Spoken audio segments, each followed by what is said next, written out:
Boa noite, bem-vindo à nossa casa, bem-vindo ao Jardim do Éden, um prazer muito grande estar com você por estes momentos.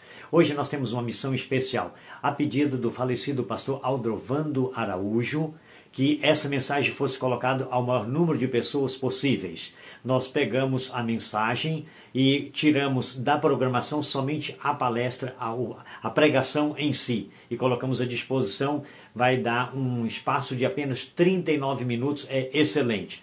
Queremos dizer que se você quiser assistir o programa todo, nós vamos colocar no final deste vídeo, na descrição, o link da Voz do Terceiro Anjo, que colocou o material original à nossa disposição. E nós agradecemos de coração por essa oportunidade.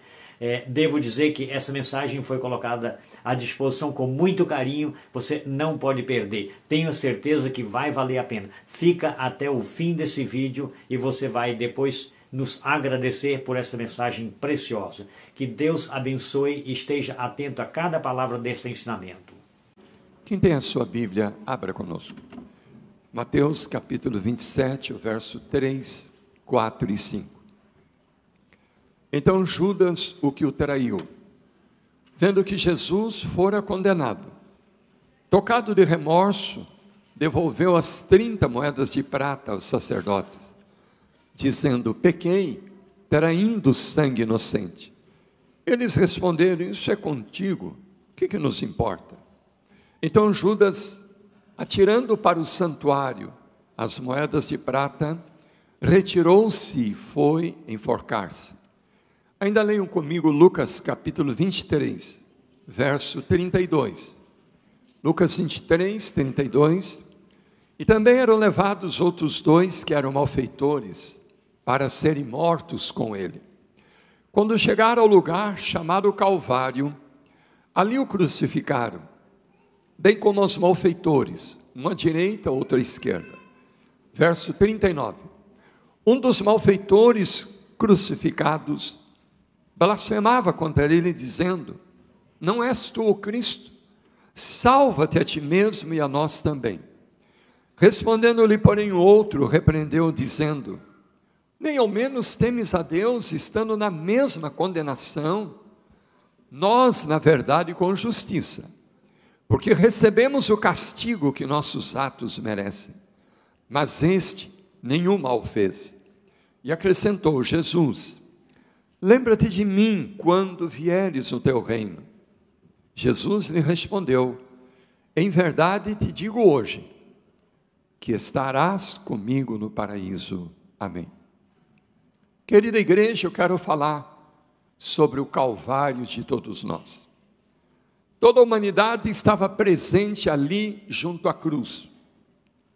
Você e eu estávamos ali também. Eu quero descrever aqui 4 personagens diretamente ligados ao Calvário. Eu quero que você tente descobrir com qual deles você se identifica. O primeiro chamava-se Judas Iscariotes. Queridos, temos muito a aprender na vida dos heróis da fé, mas temos muito a aprender também na vida dos covardes e fracassados. O que é que tornou Judas o vilão da história? Eu nunca vi uma mãe colocando no filho o nome de Judas Iscariotes. Alguém já viu? O que é que podemos aprender da vida infausta de Judas? Em primeiro lugar, ele uniu-se a Cristo por interesses e não por amor. A senhora White diz que quando Jesus estava escolhendo os 12, Judas deu um passo à frente, como se oferecendo para fazer parte do grupo de elite. Ele achava que Jesus ia estabelecer um reino material, e ele queria ser o primeiro, o ministro da fazenda nesse reino. Queridos, quando alguém vem para a igreja por qualquer interesse, e não por amor a Cristo Jesus, a sua jornada espiritual é muito curta e passageira. Outro problema na vida de Judas, ele desenvolveu muito o espírito da crítica. Infelizmente, irmãos, a crítica está assumindo um caráter alarmante no meio do povo de Deus. Eu não sei aqui, mas no Brasil, muitos bancos de igreja estão vazios Sabe por quê? Por causa da língua de alguém. Não admira que Ellen White escreveu: quem fala o mal de seu semelhante é o mais eficiente servo de Satanás. Servo do diabo, irmão. Não importa se está na igreja batizado, se tem cargo na igreja, mas se gosta de falar o mal da vida alheia, é um instrumento do inimigo. Aprendi um pensamento que diz: pessoas superiores falam de princípios, pessoas médias falam de coisas, e pessoas baixas falam de pessoas. É forte, não é? Querido irmão, você está mais para um beija-flor de Jesus ou para um urubu de Satanás, que fica criticando, comentando mal o erro dos outros. Judas criticava o pastor, a igreja, a tudo e a todos. Outro problema na vida de Judas, irmãos, ele não fazia trabalho missionário. Dos 12 apóstolos, o único que não se tornou missionário, tornou-se traidor. Você tem feito trabalho missionário? Você costuma levar na bolsa, no bolso, do seu carro, algum folheto, algum curso bíblico, um DVD, para evangelizar alguém? Infelizmente, queridos, a maior parte da igreja não está fazendo nenhum tipo de trabalho missionário. E sabe uma das razões? A maior parte da igreja acha que quem tem que pregar são as autoridades da igreja. O pastor, o ancião, o obreiro bíblico. Acontece que durante a semana vocês estão em contato com milhares de pessoas, que talvez o pastor jamais irá conhecê-los. Então, a única condição que Deus tem para pregar aquelas pessoas que vocês conhecem é através de vocês, querido. Não fica esperando pelas autoridades da igreja. Escute essa história real. Porto Alegre, depois do meio-dia, o pastor já estava em casa no sábado. Alguém bateu a porta. Era um irmão pobre de um bairro distante. Chorando muito, disse: pastor, o senhor pode fazer o sepultamento do meu filhinho hoje às 3h? O pastor foi. Casa simples, família humilde. Lá em cima da mesa, na sala, estava o caixãozinho branquinho. E um garotinho de 3 anos estava morto. Lindo garoto, robusto. E o pastor perguntou: como morreu essa criança? Ele contou, ele disse: pastor, domingo passado, cavamos um poço aqui nos fundos do quintal. Ao meio-dia, à tardinha, o buraco do poço estava pronto. Estava cheio d'água. Só que não deu tempo de fazer a casinha do poço, porque começou a chover. Porto Alegre, às vezes, chove a semana inteira, sem parar. Choveu até quinta-feira à noite. Sexta de manhã, amanheceu o sol radiante, bonito. Os 4 filhinhos do casal foram brincar naquele monte de terra ao lado do poço cheio d'água. Brincaram até que ao meio-dia a mãe os chamou para almoçar. Lavaram as mãos, se assentaram à mesa. Quando a mãe foi orar, sentiu a falta do nenê. Onde está o nenê? No quarto? Não está. No banheiro? Também não. Aí a mãe começou a pedir socorro para o vizinho da esquerda, à direita, na frente, atrás. E os vizinhos começaram a procurar na rua, na outra esquina. Até que 2 homens se lembraram de procurar lá nos fundos do quintal. De longe, viram o garotinho caído no poço cheio d'água, se debatendo, se afogando. Um deles gritou: olha lá onde está a criança. O outro segurou aqui, irmãos, pelo braço e disse: não toque no menino, porque você vai se complicar. Porque agora só as autoridades é que podem tirá-lo dali. E ficaram parados. Até que vem um outro homem gritando: olha lá onde é que está a criança. Esse aqui tentou segurá-lo também, dizendo: não toque, só as autoridades. Ele disse que autoridade que nada e foi correndo. Só que agora era tarde demais. O garotinho havia acabado de morrer afogado, porque alguém achou que só as autoridades poderiam tirá-lo dali. Queridos, essa história verídica impressiona você? Claro que sim, você não é insensível. Não esqueçam, queridos, a senhora White disse que ao redor de nós, milhares de pessoas estão literalmente morrendo no poço, no abismo do pecado, da perdição. Ela diz que Deus está perguntando: onde estão as mãos, onde estão as vozes para tirá-las de lá? Onde estão as mãos, onde estão as vozes? Por favor, não esqueça, Ezequiel 3, 17 e 19, fala que você é um atalaia sobre a casa de Israel. Você não avisar o ímpio, ele morrer no seu pecado, a Bíblia diz que Deus vai requerer o seu sangue das suas mãos, querido irmão, querida irmã. Está se lembrando dos seus vizinhos à direita, à esquerda, colega de trabalho.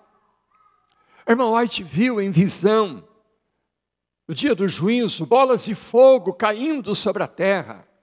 Muitos perdidos, irmãos, correndo de um lado para o outro, os olhos esbugalhados de medo, de pavor, se aproximavam de adventistas com o dedo em riste, gritando: você sabia que ia acontecer essas coisas, por que você não me avisou?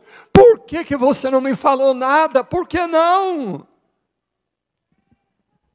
Judas Iscariotes não fazia trabalho missionário. Outro problema na vida de Judas é que ele desenvolveu muito o amor e o interesse pelo dinheiro. Não é pecado você buscar bênçãos materiais. Vou falar isso na quarta-feira à noite. Muitos vieram do Brasil aqui em busca de um futuro melhor para a sua família. Deus abençoe você. Está na Bíblia, Deus quer abençoá-lo. Só que Judas chegou a um ponto em que ele trocou a Cristo por um pacote de moedas. Muita gente tem trocado a Cristo por um emprego onde vai trabalhar no sábado. Muita gente está vendendo a Cristo, roubando de Deus no santo dízimo, nas sagradas ofertas. Como que você quer ir para frente, querido irmão, se você se agarra a coisas onde não tem a bênção de Deus? Ellen White escreveu que quem rouba aquilo que é de Deus, um dia pode perder até aquilo que Deus lhe deu. Judas Iscariotes percebeu que um pacote de dinheiro sem a bênção de Deus não traz felicidade. Ele foi colocar uma corda no pescoço e se dependurou no galho de uma árvore, tendo o trágico fim de um suicida. Ele morreu perdido dentro da igreja, irmãos, como membro da igreja, como um líder da igreja. Eu pergunto a você, é possível alguém morrer perdido dentro da igreja? Sim ou não, irmão? Tendo um mesmo cargo na igreja? Queira Deus que não haja nenhum Judas aqui nessa manhã, amém? O outro personagem do Calvário, aquele que estava à direita de Cristo, também pregado a uma cruz, a história chama-o de Dimas, o bom ladrão. Ele havia se criado na igreja, na sinagoga, nos caminhos de Deus. Provavelmente quando jovem, más companhias o tiraram dos caminhos de Deus. Foi para o mundo do pecado, do crime, finalmente procurado pela polícia, preso e condenado à morte. Dimas estava pregado àquela cruz. Queridos, ninguém pode imaginar o que é que Satanás pode fazer com alguém que se afasta de Deus. Estava numa semana de oração em Brasília, almoçar com uma querida família. À hora do almoço, a dona da casa perguntou: pastor, lembra do meu tio que o senhor batizou lá no interior do Paraná? Eu disse: sim, eu lembro. Ele está firme na igreja? Ela disse: não, pastor, ele saiu da igreja, se envolveu com drogas e com drogados, e um dia, numa queima de arquivo, lá no meio dos traficantes. Ele foi cravejado com 38 tiros. Ele morreu no meio dos traficantes. Que quadro triste, irmãos. Alguém que foi batizado, alguém que aceitou a Jesus como Salvador, mas se afastou, morreu lá no meio dos traficantes. Dimas estava pregado àquela cruz, e ele acompanhava a multidão, zombando, escarnecendo de Jesus. Só que de repente ele para, irmãos. Ele nota que em meio a toda aquela multidão enlouquecida, o único semblante que irradiava amor era o rosto de Cristo. E ele começa a pensar, será que não é este o Messias que havia de vir? Não é este o Messias que a minha mãe falava quando eu era criança, a minha professora na escola sabatina? Ele começa a sentir uma atração pelo Deus homem que ali estava. E quando o mau ladrão zomba de Cristo, ele o repreende dizendo, escuta, tu nem ao menos temes a Deus, estando na mesma condenação. Nós recebemos o que merecíamos, mas este nenhum mal fez. E acrescentou, Jesus, lembra-te de mim quando vieres no teu reino. Queridos, consegue imaginar a cena? Por favor, me acompanhe em pensamento.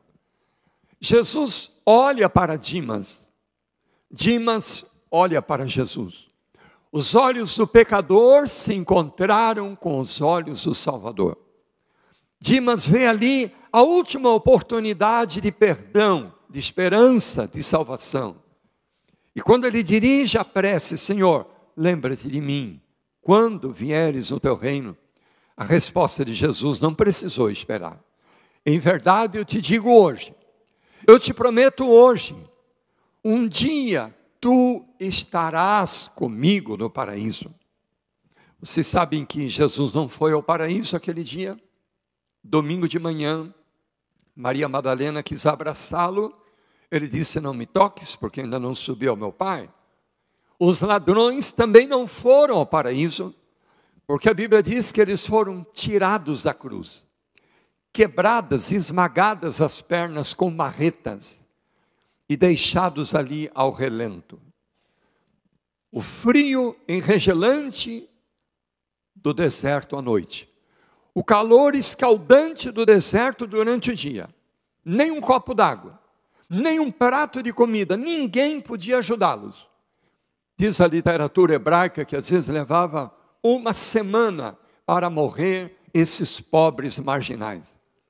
Então, Dimas morria um pouquinho cada dia, mas a cada momento soava-lhe aos ouvidos a promessa, tu estarás comigo no paraíso. Queridos, eu não precisava ouvir mais nada de Jesus. Aldorovando, tu estarás comigo no paraíso. Jimmy, Davi, Paulo, Carla, João, Maria, você também gostaria de ouvir Jesus dizendo, tu estarás comigo no paraíso? Quantos gostariam de ouvir? Eu quero falar em nome de Deus. Jesus está aqui nessa manhã. Está passando por entre essas fileiras de banco. Está olhando bem nos seus olhos e dizendo, meu filho, minha filha, você também estará comigo no paraíso. Como diz o pastor Bulhon, para Deus, você é a coisa mais linda que Ele tem aqui nesse mundo de pecado. Amém, irmãos? Escute, Dimas andou mal. Ele andou longe de Deus. Mas ele terminou bem a sua jornada aqui nesse mundo. Ele terminou nos braços de Deus. Será que estou pregando para alguém aqui nessa manhã que não está bem na vida espiritual? Tem andado um pouquinho longe de Deus? Volta, querido irmão. Volta, querida irmã. Porque o importante é você terminar bem a sua jornada aqui nesse mundo. Seja no dia da volta de Jesus.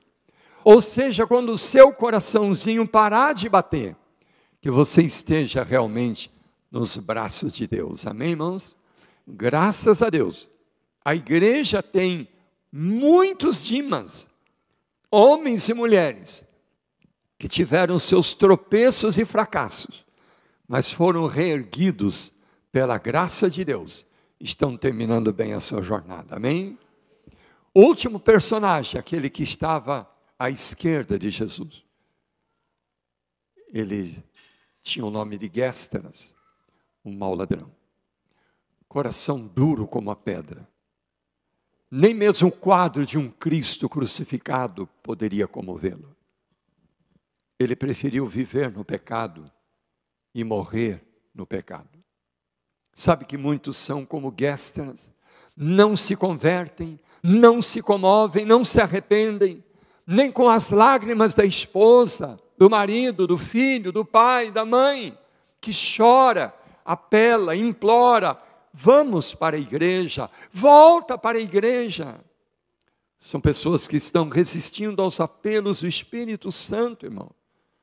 Será que estou pregando para alguém aqui que está vivendo no pecado, correndo o risco de morrer no pecado? Eu tive um irmão meu, 33 anos de idade. Ele morava em Curitiba, 1,99 m de altura. Uma saúde de fazer inveja para qualquer um. Ele tinha um time de futebol, irmão. Ele era capaz de jogar bola domingo, das 9 da manhã às 2 da tarde, sem parar. Só que meu irmão estava com um problema, estava afastado da igreja. Ele era da Polícia Militar do Paraná. Às vezes tirava plantão no sábado. Eu fiz uma viagem de Porto Alegre a Curitiba só para fazer um apelo para o meu irmão. Irmãos, que coisa triste quando eu abri a geladeira da casa do meu irmão e vi ali uma garrafa de bebida alcoólica. Prova insofismável de alguém que não está bem diante de Deus. Não está bem não, irmão, não está bem. Tem gente que acha normal um pouquinho de bebida alcoólica, assistir determinados programas na televisão, no computador. Não está bem não, meu irmão, acorda. Eu fiz um apelo para meu irmão, falei, mano, volta para a igreja, os caminhos de Deus, onde nós somos criados. Ainda lembro do meu irmão, bem alto, braços cruzados, assim, me olhando. Falou, não, mano, não tenho condições de voltar para a igreja. De vez em quando eu tenho que tirar plantões ao sábado. Quem é que vai dar de comer à minha família? Eu falei, mano, venha como estás, venha como pode. Aos poucos Deus vai resolvendo. Ele falou, não tenho condições de religião. Fazer o quê? Orei com meu irmão e fui embora. Vocês acreditam, irmãos? 4 meses depois, meu irmão estava andando com um amigo no centro da cidade de Curitiba. Ele sentiu aqui uma dor no peito, foi se sentar na calçada, ele caiu morto. Morto como um passarinho, um ataque cardíaco fulminante. Não houve nem tempo de dizer, meu Deus, tem misericórdia de mim. Humanamente falando, quem é que me dá a certeza de ver o meu irmão no dia da volta de Jesus? Para que viver no pecado, querido irmão? Quando você pode viver na alegria da salvação em Cristo Jesus. Lá no interior do Paraná, onde me criei, tinha um homem da cobra. Não sei se alguém aqui conheceu, mas ele gritava, olha a cobra, vai sair a cobra. E quando eu reuni uma grande multidão, ele vendia os produtos naturais dele. Ele tinha uma caixa muito grande, ele abria a caixa e saiu uma serpente enorme, ensinada. E ele gritava, pula, a cobra pulava no seu corpo. Gritava, enrola, a cobra enrolava no pescoço. Gritava, salta, e a cobra saltava de volta ali para a caixa. Ele fez isso centenas de vezes. Até que um dia, irmãos, diante de uma grande multidão, ele abriu a caixa e gritou, pula. A cobra pulou em seu corpo. Gritou, enrola. A cobra enrolou. Aí ele gritou, salta. Só que dessa vez a cobra não saltou. A cobra começou a apertá-lo, estrangulando. 3 minutos e ele caiu morto. no meio da multidão. Salário do pecado é o quê? É a morte. Tem muita gente que brinca com o pecado. Depois que vem o salário, aí reclama de Deus. A morte, a dor, o sofrimento não é salário de Deus. É consequência do pecado. Esses dias eu estava lendo lá nas terras da Groenlândia, os esquimós. Tem muita região onde os esquimós não têm uma casa para morar. Vocês sabiam? Nem para dormir à noite. E há o perigo de ataques de lobos famintos. Sabe o que eles fazem, irmãos? Para se ver livre dos lobos, eles pegam um punhal bem grande, enterram o cabo do punhal bem firme na neve, matam uma raposinha, um bichinho, e embebeda a lâmina do punhal com o sangue daquele animalzinho. O lobo chega à noite, faminto e sedento de sangue, sente o cheiro do sangue, vai lá onde está o punhal, começa a lamber a lâmina do punhal. Só que a lâmina corta a língua do lobo, sai mais sangue, e ele bebe com mais sofreguidão, e sai mais sangue ainda, e ele bebe mais rápido, até que literalmente ele cai morto, esvaído em sangue ali junto ao punhal. Que ilustração tremenda, queridos, para nós entendermos o perigo do pecado. Tem muita gente que começa a lamber o punhal do pecado, das novelas, das músicas mundanas, das diversões mundanas, dos sites proibidos na internet. Lá no Brasil, em Campinas, uma querida irmã estava acompanhando uma novela. Ela morava na frente da igreja, do outro lado da rua. Era só atravessar a rua e estava na igreja. Estava acompanhando uma novela. Terça-feira à noite, terminou o capítulo bem naquele auge. Chegou quarta-noite, ela pensou, vou à igreja ou fico na novela? Fico na novela ou vou à igreja? Ela foi ficando. Ouviu os irmãos cantando hinos, passou pregando, ficou até terminar a novela. Quando terminou, ela resolveu ir um pouco à igreja. Quando ela desligou a TV, apareceu na tela da televisão Satanás, pessoalmente, e disse, muito obrigado por você ter ficado comigo até agora. Isso prova que você é minha, e não daquele Cristo, daquela igreja que eu detesto. Irmãos, ela saiu correndo para a igreja, gritando, pedindo socorro, tão desesperada que não viu um carro que vinha em alta velocidade. Ela foi jogada a muitos metros, foi em coma para o hospital, 4 dias em coma. Ela voltou a si, de repente, mandou chamar o pastor, e ela contou, disse, pastor, eu estou morrendo, porque eu assisti a novela, e aconteceu isso, o diabo diz, quem assiste novelas é dele. Eu sei que eu vou morrer, mas por favor, pastor, peça na nossa igreja, para nossos irmãos não assistirem novela. O diabo diz que é dele quem assiste novela. Irmãos, dali a 1 hora, ela voltou ao estado de coma. E no outro dia ela estava morta. Estava morta, irmãos. Gestras, ele preferiu viver no pecado e morrer no pecado. Será que tem alguém aqui vivendo no pecado? Correndo o risco de morrer no pecado? Eu tenho uma sugestão melhor. Me acompanhem comigo em pensamento. Olhem para aquele que estava na cruz no meio. Nosso querido Jesus. Ele não tinha pecados. A Bíblia fala que ele tomou sobre si as nossas iniquidades. O castigo que nos traz a paz estava sobre ele. Pelas suas pisaduras fomos sarados. Eu gosto de um pensamento que diz assim, quando olho para mim, não vejo como me salvar. Mas quando olho para Jesus, não vejo como me perder.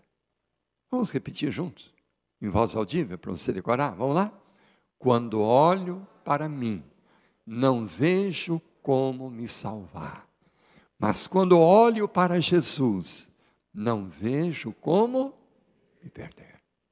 Eu quero convidar a querida igreja, 5 minutinhos, queridos, me acompanhem em pensamento.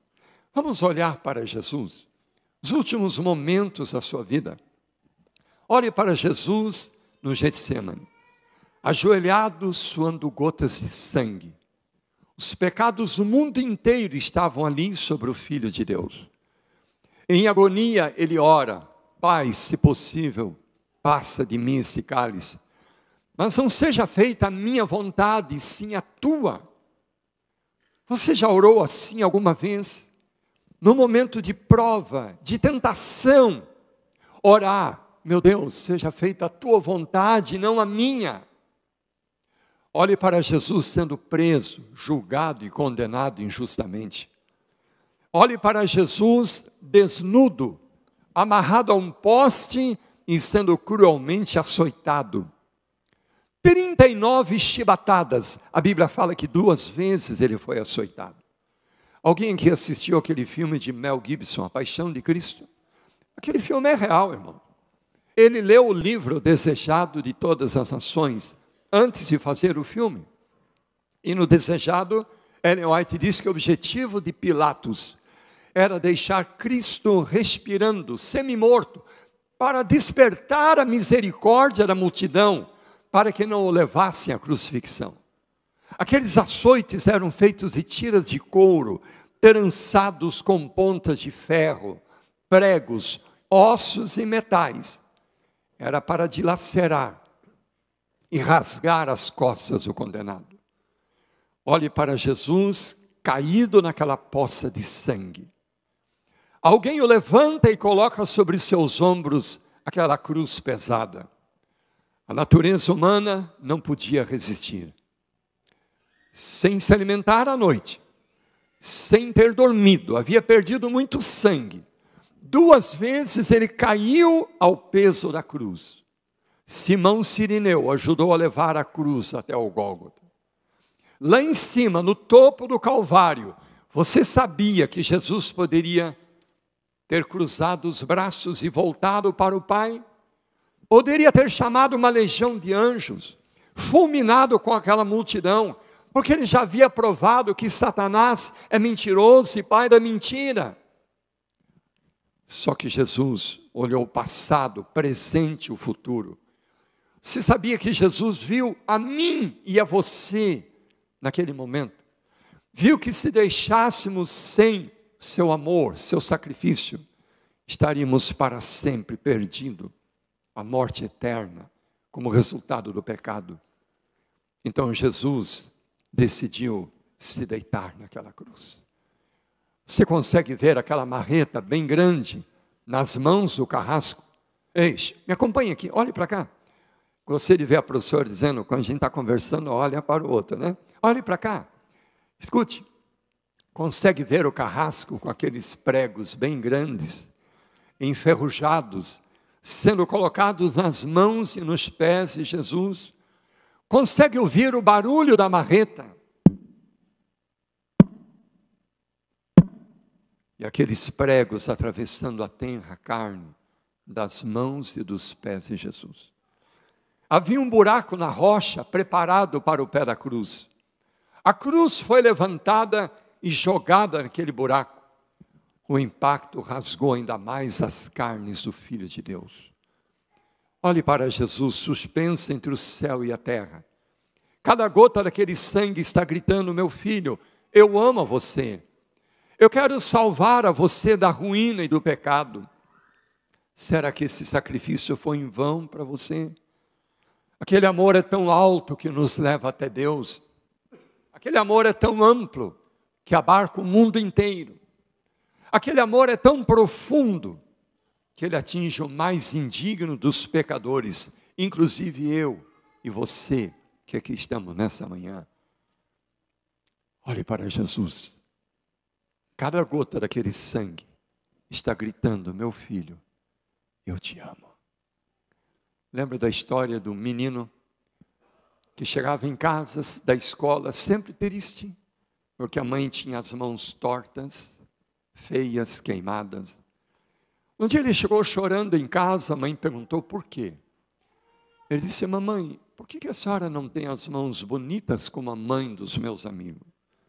Por que a senhora tem as mãos tão feias, tortas, enrugadas? A mãe disse: sente-se aqui, meu filho, está na hora de você saber. Você era apenas um bebê. Seu pai havia morrido num acidente. Mamãe tinha que lavar roupa para fora, para comprar o leite, o alimento para você. Um dia deixei você dormindo em nossa velha casa de madeira. Peguei uma enorme trouxa de roupas e fui lá para o córrego, para o rio. Estava lavando roupa.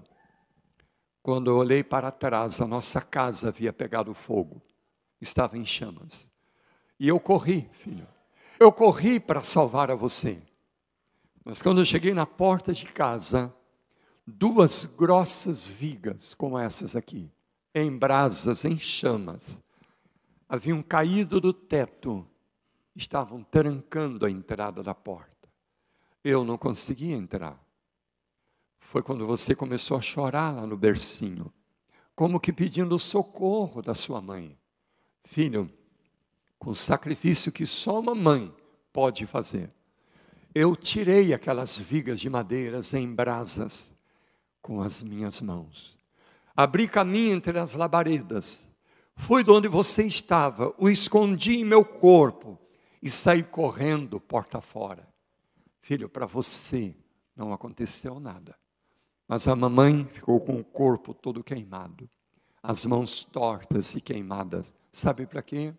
Foi para salvar a você. O menino parou de chorar, levantou-se de onde estava, veio até a mãe, beijou carinhosamente as mãos da sua mãe e disse: mamãe, como eu amo a senhora, como eu amo as suas mãos. Para mim, elas são as mais lindas do mundo, porque elas me salvaram. Sabe, queridos, daqui a pouco tempo, todos nós estaremos no céu com Jesus, amém? Uma das cenas que mais me emociona pensar vai ser quando, um a um, passarmos na presença de Jesus. Ele vai colocar em nossa cabeça uma linda coroa, a coroa da vida. Quando chegar a minha vez de receber das mãos de Jesus a coroa da vida, eu tenho pensado, irmãos, que não interessa se vai ter uma fila enorme atrás de mim, ou se eu vou ser o último da fila, último dos mais indignos pecadores. Mas quando chegar a minha vez, eu quero pedir licença para Jesus.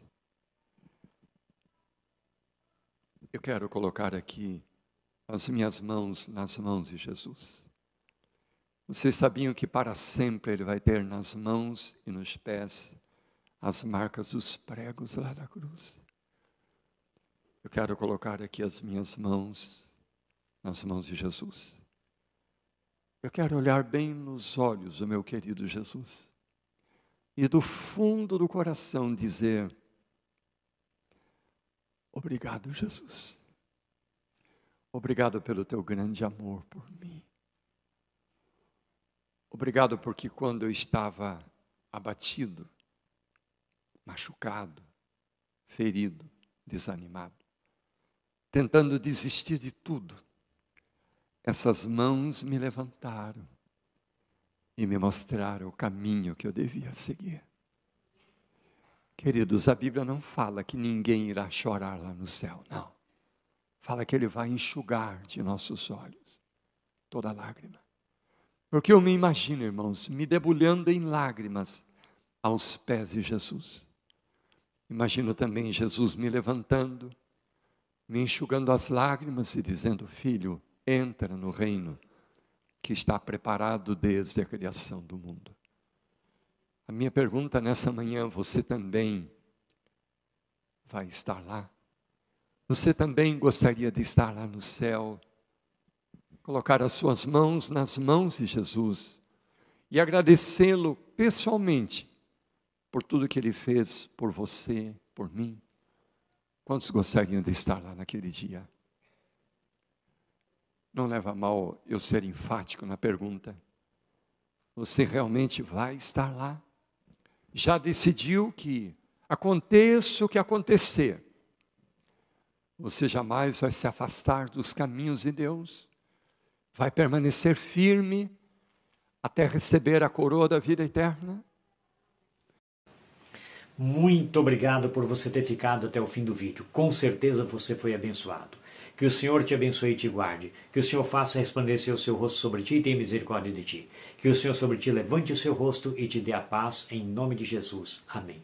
E até a próxima semana.